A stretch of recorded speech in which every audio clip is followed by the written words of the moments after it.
What's up, peace man, and welcome back to another episode with your boy Lionel B. This is Most Valuable Game, and I tell you, y'all, I have a special guest. She is definitely a boss. She's doing big things. Her name is Tiffany Gaines, and it's an honor for me to present her to y'all today. Miss Tiffany, how are you? I am good. How are you doing, Mr. Lionel B? I'm I'm honored as great. well. I'm great. I'm great, man. Thank you so much for coming on to the Lionel B Show. Shout out to everybody that's watching us on YouTube, Facebook, and also Periscope on Twitter. So, Miss Tiffany, tell us a little bit about. Well, first of all, I want to say congratulations on all the billboards and all the iTunes plaques and all of that you got going on. How Yes. many in total do you got so far? You know what? We haven't totaled all of them before. Ooh, I think Billboard specifically, it's definitely within over 100 for sure. man. But Mm, each of the compilations features anywhere from 8 to 15 artists. okay, Um, man. but iTunes, oh, within the thousands. Yeah, iTunes charting. Mm, in the Mhm. thousands, Definitely. We have over man. 4,000 artists. So including our network and then our subsidiaries, we have So definitely. y'all hear that, y'all? She bossed up, man. Like billboard plaques, iTunes plaques, everything, man. Shout out to everybody that's pulling up. Hey, Lady J, thanks for pulling up on us. Now, tell us, what I'm saying, a little bit about your roles. I know you do wear a lot of hats. Tell our viewers kind of some of your roles and what you do. Okay. Well, I'm a distributor, a music distributor. That's what SS Global Entertainment is. That's the hub. Uh, we have over 4,000 artists, and then we have 49 record labels. So all contracted with SS Global. I'm a VP of a media company called Hush Media Networks. We have a slew of radio stations. We also have online and print publications. We have sitcoms, TV shows. We cater to businesses as well as entrepreneurs and, of course, artists, producers, anyone who has a specific brand to be exposed. That's what we work on. So, That's a big. entertainment manager, of course. I'm sure you all know Freeway Rick Ross. Uh, Curtis Young, Dr. Dre's son, started very young with me. Wow, that was what, 2012. You'll be seeing more of him coming out soon, too. Let's see. I just brought on Young Buck. That's me as a publicist. So I wear a lot of hats. I'm the COO of Amada Records. I am the CEO of LRT with Lisa Thomas. Um, there's, there's a few more, I'm pretty sure. Oh, this is something I wanted to talk about. Okay. I'm sure you guys all know Steve LaBelle. Okay, super producer. Yeah.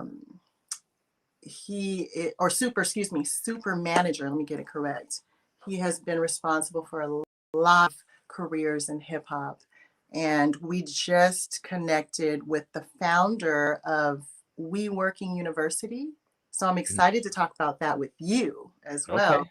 as all of our artists. And we're going to bring the educational platform. So I'm going to handle a lot of the operational, the workshops, the chapters that we're going to be building. So we're going to have state to state Zoom calls, workshops, seminars, webinars. We're going to bring a lot to the table. Of course, Steve is always going to be the face, but we're going to create a monopoly, so to speak. So Okay. That's look what's out for up. Jay. Yeah, man. I'm looking forward. Definitely looking forward to that for sure. So Yes. Steve LaBelle, y'all, that's super big, man. That's definitely legendary music business right there. So that's Shout out to big time Jonathan. dope. He's the founder. He's the one that actually came to me. So presented the Okay. idea. So what is it like? So being a publicist for Young Buck, how long have you been doing that for? I literally just started maybe a couple weeks Okay. ago. It was introduced to me, the opportunity, by a mutual associate, Anton, and we'll see how it goes. I'm trying to put him on tour starting this summer. I think he's going to do well. He just released his album, and it's going to be good. It's going to be a challenge, of course, but it's going to be fun. That's dope. That's dope. So can you tell us anything about that particular situation? Because I know something kind of came out in the news recently. Him indicating that him and 50 Cent, they still good. It's gonna be another G Unit reunion. Can you speak to that? They're still good. You know, the only thing I have to say about that is don't believe what you see in the media. I mean, at Right, the end, right. you're hustling. People say what they want. There's what is it called? Deep fakes, where they can take your Deep voice. fake. Yeah, I just learned that word the other day. Deep fake. Be cautious of it, because all they need is your voice and a video of some sort of you, and they can get somebody to emulate your image, and I can say whatever I want and put it out there to the media space, and it looks like what it is. And I bring that up because at the end of the day, whatever you hear, whatever you see, unless you talk to them specifically, don't believe it. You know, they're good. That's all you have to know. That's scary, and that's scary to know that's gonna be the future of the world. It's gonna be a lot of deep fakes. I mean, I Yeah. remember we seen it like a few years ago how they was able to make it look like somebody saying something. So that's scary moving forward to know that's gonna be the future of everything. But I you know think what? that's It's gonna not change the future. television and everything. Yeah, it's going on now. It's not the Wow. future. It's literally going on now. So use your platforms, use your Facebook, Instagram, your Twitters, go live, do what you can to make sure that you protect your brand. But you know, the haters are going to be there to try to take you down. So Big facts, big facts. So, you know what I'm saying? Like tell us a little bit about how you actually got started into the music industry. modeled for Baby Fact. I signed a year contract with Barbizon Modeling, Okay. and I didn't like the idea of being exposed for just my you know, just how I appeared to people. But I knew I wanted to get into the music and entertainment industry somehow, some way, either or. I grew up singing in the church with my sister and my dad, so I knew that entertaining people was something that I did love, but I wanted something more. I like the spotlight, the fame, you know. But when I got into the modeling industry, I found out that they treat, when I say they, I mean executives, decision makers, the people who are in lead, they treat them like meat. They treat them like, hey, you're just a number. They barely even know your names. I didn't appreciate how they were treating specific people that were close to me. And so I decided to stay with them for a year, network with the people that I could. And then eventually some of the biggest relationships sparked from that. I created my first company, Blasia's Entertainment. That's where I gathered my 2,000 plus roster of DJs, musicians, um, managers. Of course, we connected. I started dealing with agents on a regular basis. I worked with a few people here and there. I don't know if you remember Icon Entertainment with Philippe and Greg, but you know, they had a lot to do with me mirroring what they did. They were they were moguls. Let's just put Hmm. it that way, in that light. And then I started. You got a chance to sit with some of the greats and kind of understand how it worked out. And was that kind of like the blueprint for you? The blueprint, as in creating the roster, or what do you mean? You said you kind of mirrored like certain things they did. Oh That's yes. the game. Man, the people that they would bring in, Mary J. Blige, Usher, Neo, whoever the top of the line artists at the time were, that's who they scouted. So I started doing the same thing. Started working with agents, started working with managers, used a lot of the models, contracted them and said, okay, come over here. I'm going to get you hosting gigs. I'm going to put you in a better light. I'm going to treat you well. I'm going to pay you. So I created a system and just put everything together. So it did That's really well. dope. That's dope. That's dope. So also, so talk a little bit about like you said you're CEO of is it called Mata Records? I'm the COO of Mata Records, and I'm COO. partnered with Eric. He goes by the DJ Grid on Instagram. Some Oh, people okay. might know him as DJ Choice. Yeah, he stretches back though. He has platinum plaques. I'm talking, you know, 1 million plus sold with a lot of mainstream artists back in the days. So he's a genius in his own right, from developing websites to making connections. In 2017, 18, we decided to partner.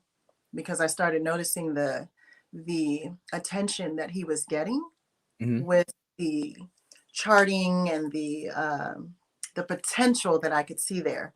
If I combined my company and my skill set with him and whatever he had going on, we could take it to the next level, and that's what we've done.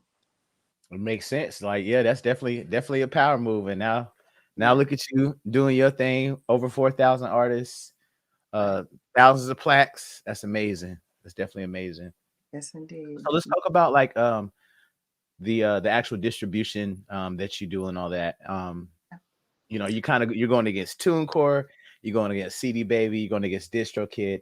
Um, Tell them what kind of separates you, because there may be artists out there listening this, you know, up under these other platforms. Tell them what's the difference or how you do it Right. versus companies. Well, first and foremost, thank you for bringing that up, because this is it's a very crucial question for anybody considering the independent industry, launching their career as an independent artist, and why you should go with a company who actually provides opportunity, education, teaches you how to earn, provides you with discounted marketing services that are for the best interest of the artist as opposed to trying to get the dollar.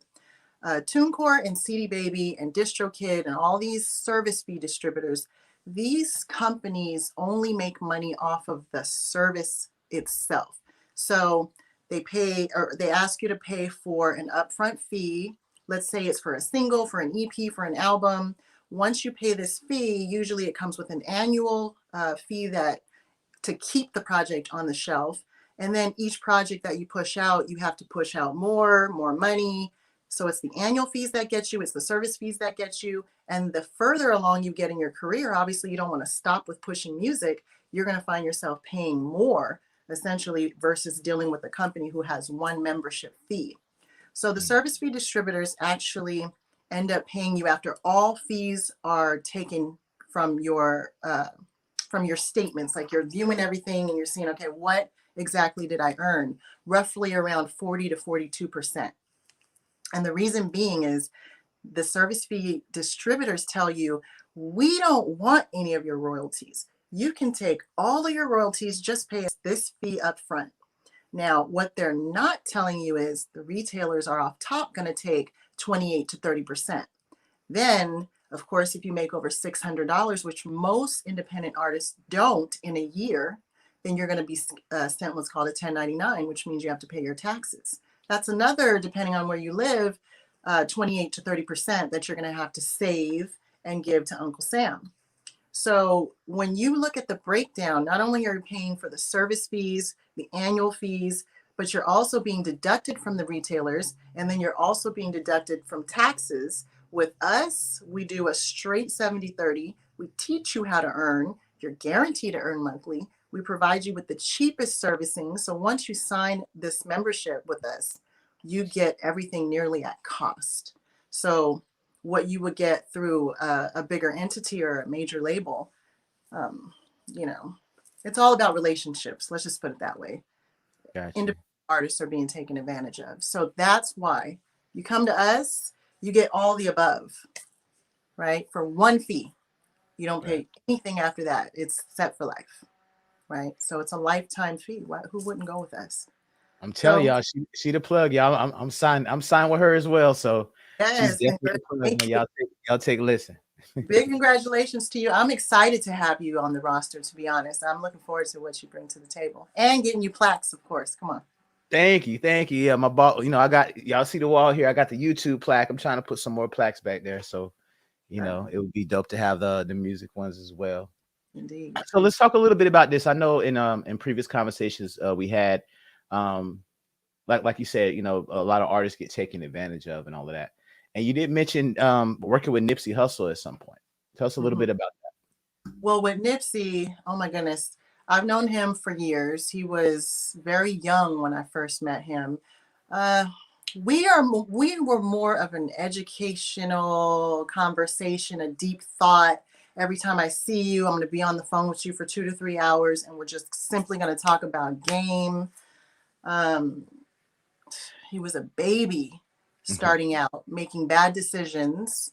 Uh, I don't want to call out any labels, but if you do your research, you'll know what he went through. I But was just gonna ask if you could touch on any of that. I mean, you ain't gotta say the label name, but maybe the situation that was bad for him. If you could okay, talk. I'm going to use the hypothetical. Okay. Okay. Okay. Let's just say that. So if you're dealing with a label and they want to offer you a deal, okay, they sign you, they either want to push you right then and there, or if they see potential in working with others, they're going to do what's called shelving you if you're not it right now, right?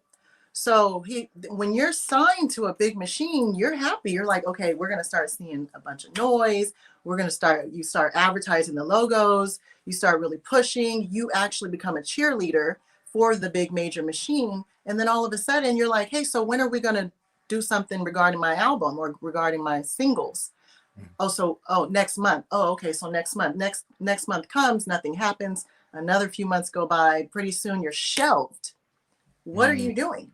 What exactly are you doing here? But of course, you signed a contract where you listen to them and you wait and you hope and you hold on to that hope that eventually turns into false hope. And so you learn to start doing research on, I'm going to build my brand. I'm going to make sure that I provide opportunities for myself through networking. I'm going to start becoming my own boss. What I'm going to start doing is researching how to do things myself.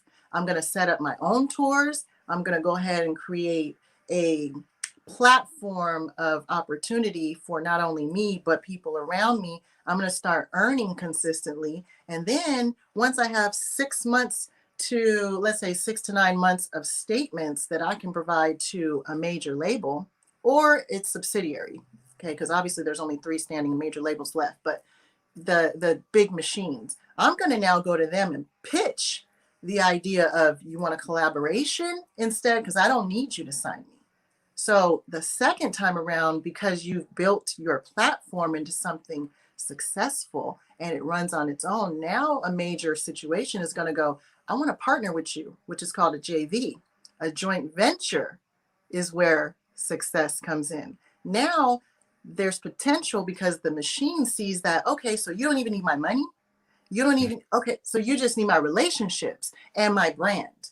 All right, so now I have people that I can introduce you to. Now we're talking, the money's gone. The money is not even an issue anymore, right? So you become this necessity where the majors think, hey, I can utilize some of your services. I can utilize whatever you might offer and help these people over here that are just sitting with us. So in the hypothetical situation, you become an asset now.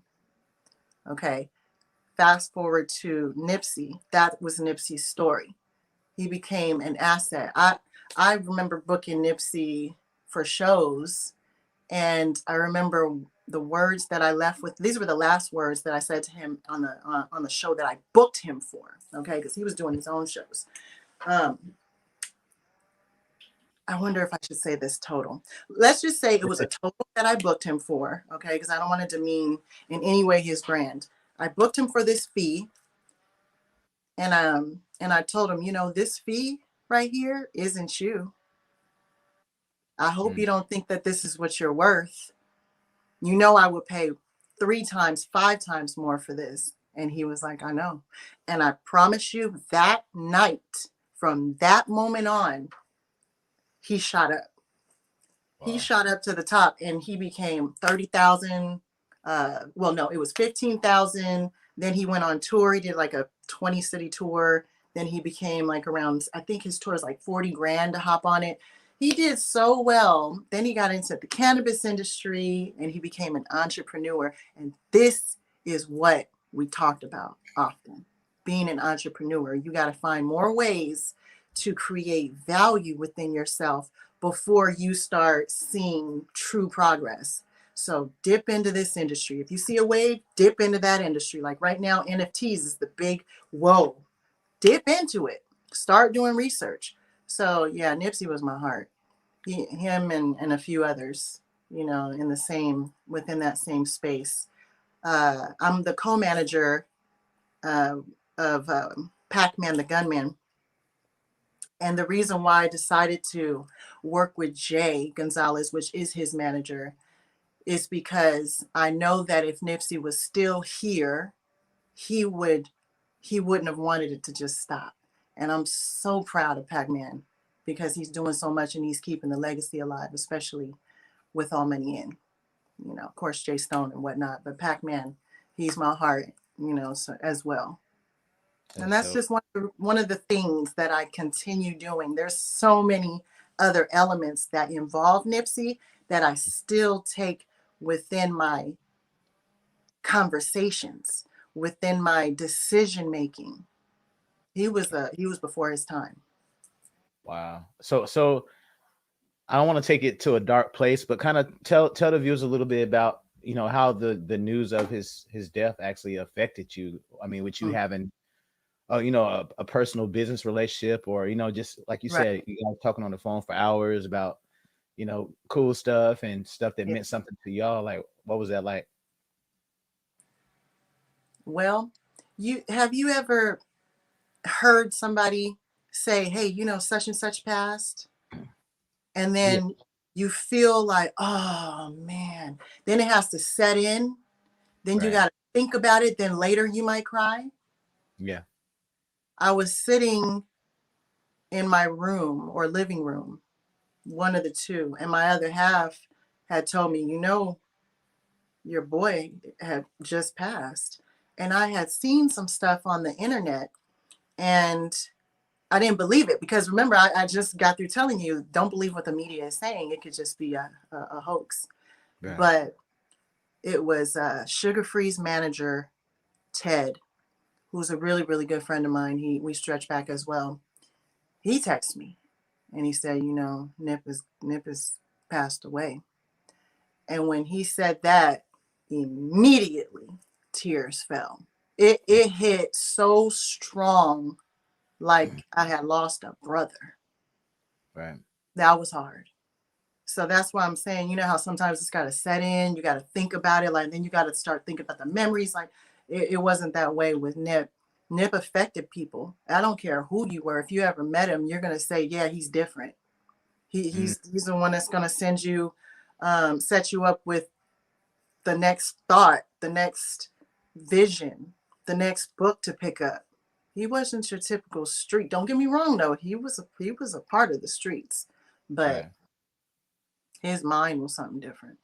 He was on a higher thinking Hmm. and all that. Yeah, he was before his time. The world is small, man. I was actually the first YouTuber to actually break the news of his passing on YouTube, and the video went crazy. And I Mm, was still in shock and disbelief, and just, you know, just I did a few videos and I just kind of left it alone. yeah, But to me it was crazy because I had just started to kind of get into like what he was doing and his music, and now yeah. like I definitely keep him in rotation, man. So definitely shout out to him. Uh, Hustle and Motivate, that's one of my anthems. A lot of songs, man, a lot of songs. Like love what he was doing, love what he was about. In terms of what I know about him, you know. yeah, yeah. He was an educator. When you meet somebody that every time you leave them, they give you something to think about. Mhm. Those are the ones you hold deep to, you know, close to your heart. That's what's up. That's what's up. So what's next for you? Like, what else do you want to pursue? Because I mean, you already wear a bunch of hats. You're Yeah. already making all the bags. You're getting to all the bags. Like, what's next for you? What else is gonna make you happy or make you feel complete in this world? Well, everybody keeps pressuring me to take the company public. Um, but I think it's going to take away from my purpose. My purpose is really the one on one, you know, the conversations that you can get that you don't care about the time, uh, being able to witness people grow within their true purpose and their dreams. If I take that step and go public, I feel like now I'm bringing in officers, I'm bringing in other people, and they're taking over the true meaning behind what shared success really means to me. I don't care what it means to anybody else, but to me, that's hard. That's a hard decision to make. It's not about money with me. I tell people all the time, when you're at the top, eventually people start saying things like, okay, well, no, your money is no good here. And it's crazy because people chase money and they work so hard to get the money. And then when they get it, it holds no value. It's about bartering, you know. But what's new? Definitely the We Work in University. I want to build on that. I want to bring more education to the platform, more opportunities. So me and the founder, Jonathan, were talking about possibly creating sessions. Like once you graduate from the university, uh, you actually get to be more interactive with, like, let's say a session with maybe Scott Storch, or whoever the case may be, because Steve can bring them, I can bring them, we all can put something together. I think an interactive session of some sort, or, in schools um, they have, what is it called, like field trips, Hmm. or in elementary and I don't think high school, but field trips, something like that, to where there's like an experience of some sort. We want to Hmm. do that, so when you graduate you'll get some sort of certification, but while you're going through the process you actually get to engage with true bosses, people who are in it right now, and build the network. We want to create collaborations, we want to create opportunity. So I definitely want to focus on that. That's probably my priority within the next few months. So, so let me ask you this though, being that you've been in the music business for some time, Mhm. um, how do you feel it? How do you feel like about the music business now versus how it was back in the day? Because right now it's like, okay, if you put out a dope song on TikTok, you pop in for at least a month. It could be a one hit wonder, it could be a long lasting thing. But how do you feel about the climate of the industry right now?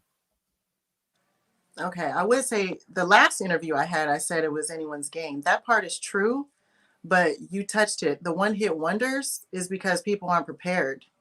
They're not Mhm. prepared to blow up. So, if anything, I feel it's kind of messy, but there's a lot more opportunities for people if they really see the potential in what structure and organization and a blueprint and really understanding business means to them, then that's when it's anyone's game. But the fact that someone can blow up on TikTok and not know what to do with it, and then the next song they try to put out does nothing because they didn't understand either the algorithms, or maybe they didn't understand what exactly made it blow up. It might have just been one word, the way you said it. It's not even about the song itself, especially TikTok. Um, but I do appreciate the streaming platforms, even though major labels might not feel the same. The switch from physical to streaming has opened up that it's opened up opportunities not only for the underground and independent entrepreneurs, because I don't want to just say it's artists, from Mhm. managers to producers to DJs. It's opened up a whole lane. Look at you. You have a whole show that's so successful in its own right, right? What is it, 89 million? Did you get, how many million views did you just hit? I might be at 90 million. I don't know. I haven't checked. Y'all, Okay. I don't check my views all the time. I just make sure y'all still watching my content. I think last time I checked, it was like 89.4. And Look, in terms of like that viral stuff, like I feel like it is kind of it's kind of a gift and a curse, because it's like, yes. say for instance, I did a video, it did a million, and like you said, it could have been something I said. Yeah. It could have been a number of things. Right. But of course I want all my videos to be at 8 million. I think my most viewed video is at 8 million, but I can Nice. kind of understand, the kind of the viral, like it's like I think with artists as well, you're trying to reduplicate what you did previously, but I don't think sometimes nothing can really touch that moment. Nothing can touch that magical song you had out or that video or whatever, regardless of how you try. So that's why I say it's a gift and a curse sometimes. It is. I agree with you. I have a book that's coming out before the summer. It's called Shared Success Blueprint. And I want to touch on what you just said. So, success is really progress. Okay. It's your competition between keeping the progress moving. If it stops, then people feel like they're not successful anymore. But if it grows, they have some sort of hope that, okay, we can keep it going. So there's peaks and lows, and there's, however you want to look at it, ups and downs. When you have trial and error in figuring out a blueprint, the reason why the blueprint is so important is because you're writing things down and you're finding out, oh, this didn't work, but this did. So I'm going to tackle and study more on this and focus less on this. And then you begin to prioritize. when you start focusing more on a blueprint and your trial and errors, then you will avoid the potential. I'm not saying it'll start, but you'll avoid the potential of just becoming a one-hit wonder because you've really studied. You said, okay, well, before I do something else, I need to make sure. That's why they say most businesses don't really spark and start seeing true success until after 5 years, because the first few years is just really a lot of bumps and hiccups, right? Right. And most people don't even get it off the ground in the beginning because they're like, oh no, that's too hard. I'm good. Yeah, it's okay. I'll just And stick they with my quit. job, And they right? quit early. Right. Quit, right? So, yeah, it's really about, and I touch on that in my book. You have to study more on why you're successful in this space, and start from there, right? And start building on it. Then you can start looking into other avenues to increase exposure and whatnot. But yeah, the one hit wonders, there's a lot of them right now, and that's the reason why I feel, in my opinion, and it's not about you need a manager, because people say I just need a manager and I'll be on, or I just need an investor and I'm gonna be on. No, That's so do funny you said that. but they don't understand what they're saying. A Right. manager comes in and brings structure. But what do? They analyze. They say, okay, did you know that you didn't do this? And you need to, okay, so let's do this and start making, oh, you need more money here. So once they move everything around, which is something you should have did with your blueprint, right? Mhm. Then you start seeing progress. And if you have consistent progress, that's when the publicists are important, the exposure, and then you won't need an investor because you're bringing in consistent income. Now you just make partnerships, right? And use everyone's relationships and their resources. But I just, So all y'all out there, man, is just watching the video right now. We got a good crowd going with us today, man. Make sure y'all share this video. Like even after we done streaming, share this video. You may have a friend or a brother or cousin, whoever y'all dealing with this in the music business, and that's one of the main things. Everybody feels like it's so important to have a manager. Y'all feel like that's going to be the end all be all to all your problems. Like no, that's not even it's not even a piece of the puzzle. You got to kind of know what you're doing.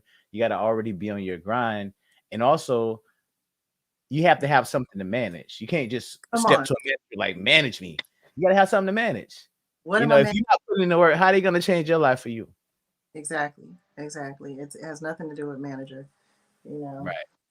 Yeah, they can, Now me, I do need my life managed. Shout out to my publicist because my yeah, my my days be crazy because I be doing so many things, y'all. But that's because I do a lot of things. That's why I'm like, yo, I need to be managed for real because if not, it'd be way terrible.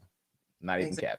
cap. You have for management. Absolutely. You got a calendar you follow, you have shows that come on, you have a lot going, and you just signed with as an artist. So you're gonna Man, have a whole new world of opportunities coming in and responsibilities. So yeah, you need a manager. You do. for real, y'all. And I don't even know my own schedule. I'd be like, yo, what do I have to do? Can I relax today? I be missing them days, but you gotta go hard for it. Like you want to have that type of schedule to where you put in work. It's not like it's no paved way to success.